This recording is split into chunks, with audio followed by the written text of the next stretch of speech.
Welcome to Daily Current Affair. Today is 24th of November 2022. The question is, who launched 53 hours challenge? That is C. Anurag Thakur. So 53 hours जो challenge है वो अनुराग ठाकुर ने launch किया है. कहाँ पे लॉन्च किया है? जो 53rd इंटरनेशनल फिल्म फेस्टिवल जो इंडिया में हो रहा है, ठीक है, उसमें जो इन्होंने ये 53 आवर चैलेंज जो वो लॉन्च किया है. इसका मतलब क्या है? 53 आवर चैलेंज का मतलब ये है कि इसमें हम 75 क्रिएटिव माइंड्स लेंगे, ठीक है, वो क्या करेंगे, एक शॉर्ट फिल्म बनाएंगे. किसके ऊपर? इंडिया एट द 800, मतलब कि इंडिया 100 सालों में, आज़ादी के 100 सालों के बाद कहाँ पे पहुँचेगा, ठीक है, क्या आइडिया है इंडिया का, ठीक है. तो वो जो शॉर्ट फिल्म होगी वो 53 आवर्स की शॉर्ट फिल्म्स बनाएंगे, ठीक है. और ये कौन पावर करेगा? That is National Film Development Corporation इसको कोलैबोरेट करेगा with the help of short TV के साथ. So 53 hour challenge is started by Anurag Thakur. Uttar Pradesh chief minister जो है योगी आदित्यनाथ, उन्होंने इनेगुरेट किया है UNESCO India Africa hackathon 2022 at that is Greater Noida. So Greater Noida में उन्होंने कहाँ पे किया है? गौतम बुद्धा जो यूनिवर्सिटी है ग्रेटर नोएडा में, वहाँ पे इन्होंने यूनेस्को की इंडिया और अफ्रीका का हैकाथॉन 2022 जो है उन्होंने लॉन्च किया है. हैकाथॉन का मतलब क्या होता है? हैकाथॉन का मतलब होता है कोडिंग. कोडिंग कहाँ पे यूज़ होती है? जो सॉफ्टवेयर्स होते हैं उसमें कोडिंग होती है, यूज़ होती है. अगर हमने किसी सॉफ्टवेयर्स को बहुत अच्छा करना है, बहुत अच्छे से काम करना है, मतलब कि आजकल बहुत सारे चीज़ें आ गई हैं, उसको ऑटोमेटिक बनाना है, तो उसमें कोडिंग करनी पड़ती है. उसको बोलते हैं हम हैकाथॉन, ठीक है. It is organised by union ministry of education and students. इसमें 22 अफ्रीकन कंट्रीज जो है पार्टिसिपेट करेंगी, तभी इसको इंडिया अफ्रीका जो है हैकाथॉन बोल रहे हैं, ठीक है. इसमें 603 स्टूडेंट जो है पार्टिसिपेट कर रहे हैं, ठीक है. और कोडिंग कितनी टाइम तक होगी? 36 आवर्स तक नॉन स्टॉप इसमें कोडिंग होगी. और किस बेस पे? मतलब कि सोल्यूशन बेस्ड, ठीक है, सोल्यूशन बेस्ड टेक्नोलॉजी और कोडिंग होगी.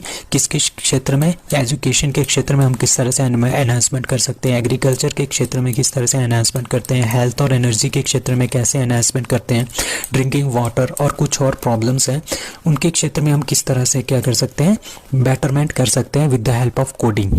सो यूनेस्को इंडिया अफ्रीका हैकाथॉन 2022 कहाँ पे हो रहा है? Gautam Buddha university greater Noida Uttar Pradesh.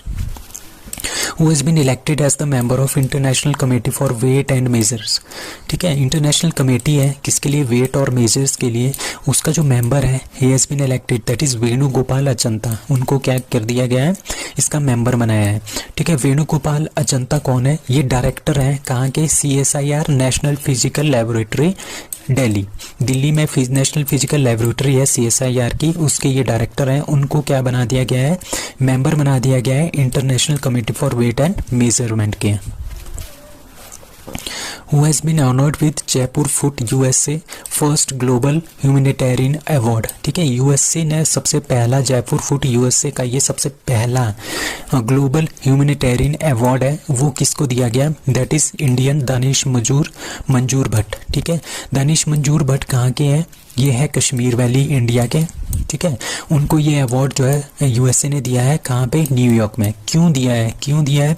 क्योंकि इन्होंने क्या किया, बहुत सारे हेल्प किए हैं कोविड-19 पैंडेमिक के टाइम में इंडिया के लिए. लाइक बेंगलुरु हील्स हैशटैग इन्होंने चलाया था, बेंगलुरु हील्स सबका ऑक्सीमीटर, ठीक है. इन्होंने बहुत ही ज़्यादा मोमेंटम हेल्प किया था और उन्होंने बहुत सारे कोविड पेशेंट्स की एंड उनकी फैमिली की हेल्प की थी, ऑक्सीजन दे के, उनको बेड प्रोवाइड करके. तो इस तरह से इन्होंने बहुत ज़्यादा जो है इनकी हेल्प की थी, जिसके लिए इनको क्या मिला है? USA का पहला global humanitarian award, that is Danish मंजूर Bhatt.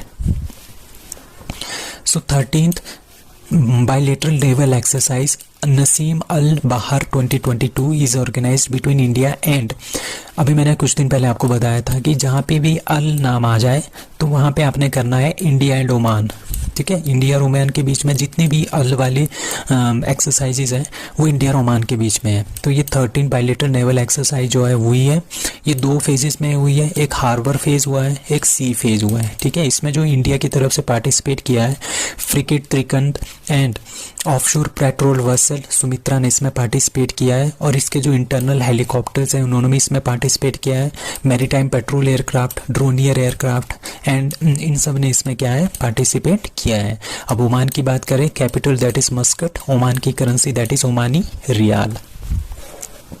Which state has the highest install grid interactive renewable power capacity in India?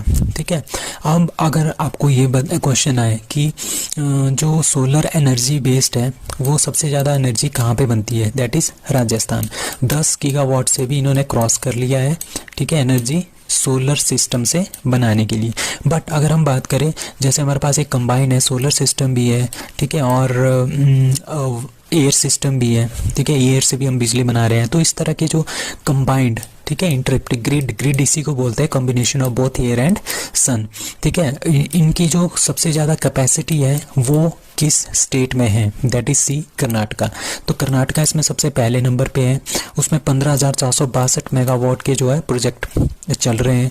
Tamil Nadu में 15,225 मेगावाट के, गुजरात में 13,153 मेगावाट के, महाराष्ट्र में 10,267 मेगावाट के, और 5th नंबर इसमें राजस्थान का है। तो पहले नंबर पे क्या है, दैट इज कर्नाटका।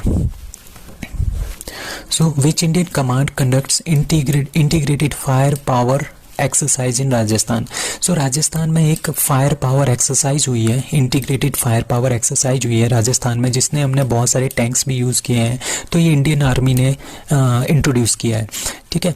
तो वो कौन सी कमांड थी, that is south western command. ये आपने ध्यान रखना है, वेरी वेरी इंपॉर्टेंट क्वेश्चन। और उस एक्सरसाइज का नाम क्या था, शत्रुनाश उस एक्सरसाइज का नाम था, ठीक है, ये आपने याद रखना है। शत्रुनाश किसने एक्सरसाइज की थी, south western command of Indian army. क्या है ये, इंटीग्रेटेड फायर पावर एक्सरसाइज है, और कहाँ पे हुई है, दैट इज राजस्थान में ये हुई है। So, which country is going to take over the chairmanship of global partnership on artificial intelligence from France? अब ग्लोबल पार्टनरशिप है हमारे पास आर्टिफिशियल इंटेलिजेंस की, उसकी जो चेयरमैनशिप है ना आजकल, वो है फ्रांस के पास, ठीक है। अभी क्या हुआ, अभी एक वोटिंग हुई, ठीक है, उसमें क्या हुआ, उसमें इंडिया को 2/3 मतलब कि 66% से भी ज़्यादा वोट प्राप्त हुए हैं कि इंडिया इसका चेयरमैन बने, ठीक है। उसके बाद दूसरे नंबर आए कनाडा और तीसरा नंबर आया यूनाइटेड स्टेट ऑफ अमेरिका का। तो इस वजह से क्या हुआ, इंडिया के पास जो है ये मेंबरशिप चली गई है, ठीक है। जो फ्रांस के बाद अब कौन बनेगा इसका चेयरमैन, दैट इज इंडिया, ठीक है। और कहाँ पे बनेगा, ये टोक्यो जापान में बनेगा। वहाँ पे इनकी क्या हो रही है, मीटिंग हो रही है, ठीक है। Global partnership on artificial intelligence 2022 and 2023 इसकी मीटिंग होगी टोक्यो जापान में। वहाँ पे क्या होगा, वहाँ पे इंडिया इसका क्या बनेगा, चेयरमैन बनेगा। और अभी अभी क्या हुआ, G20 का भी प्रेसिडेंट कौन है, इंडिया है, ठीक है। तो आर्टिफिशियल इंटेलिजेंस क्या होती है, with the help of softwares, ठीक है, softwares coding with the help of electronics जो कंपोनेंट है, उसके थ्रू हमने एक ऐसा डिवाइस बनाना है जो इंसानों की तरह सोचे, उसको बोलते हैं artificial intelligence. So, which ministry recently unveiled the National Suicide Prevention Strategy, India's first suicide prevention policy? ठीक है, इंडिया की सबसे पहली सुसाइड को रोकने की जो पॉलिसी है वो किस मिनिस्ट्री ने लॉन्च की है, that is ministry of health and family welfare ने इसको स्टार्ट किया है, ठीक है। इसके अकॉर्डिंगली क्या होगा, हमने जो सुसाइड है वो हमने प्रिवेंट करने, उनको रोकना है 10% से, ठीक है। जितना आजकल हो रहा है उससे 10% हमने इसको कम रोकना है, ठीक है, 10% कम करना है 2030 तक। इसके लिए क्या होगा, इसके लिए एक सर्विलेंस मैकेनिज्म स्थापित होगा 3 सालों के अंदर। दूसरा क्या होगा, जो साइक्रेटिक आउट पेशेंट है डिपार्टमेंट्स, इस तरह के डिपार्टमेंट हम बनाएंगे जो कि सुसाइड के रोकने के लिए वो काम करेंगे, ठीक है। डिस्ट्रिक्ट मेंटल हेल्थ प्रोग्राम भी हम लॉन्च करेंगे 5 सालों के अंदर। उसके बाद थर्ड क्या होगा, ये एक करिकुलम बनाएंगे, एक सब्जेक्ट बनाएंगे और एजुकेशनल इंस्टीट्यूशन में हम उसको पढ़ाएंगे अगले 8 सालों में, ताकि हम क्या करेंगे, जो सुसाइड्स वगैरह इंडिया में बहुत ज़्यादा हो रहे हैं उनको हम रोक सके। तो ये इंडिया की सबसे पहली सुसाइड को रोकने की पॉलिसी है, किसने लॉन्च की है, ministry of health and family welfare ने इसको लॉन्च किया है। So that's all for today, thank you.